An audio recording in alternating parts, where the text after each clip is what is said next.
Hello, pronunciation today. Let's do this? Vamos nessa?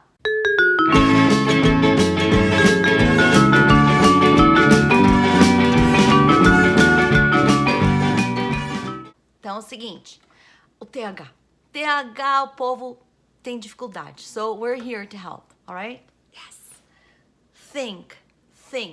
Pensar, alright? Então quando você tá, I'm thinking, ok? Think.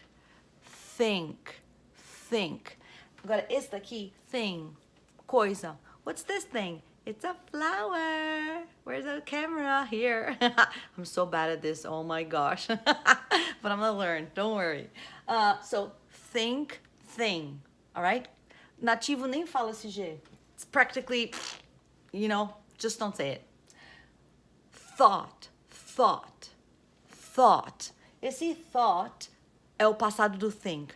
Think, thought. Ok? A conjugação do verbo think. Ok? Esse daqui, ó. Só porque tirou o T de thought, virou though. Você consegue, ó. Though. Alright? So, though, contudo, porém, todavia. Ok? Got it?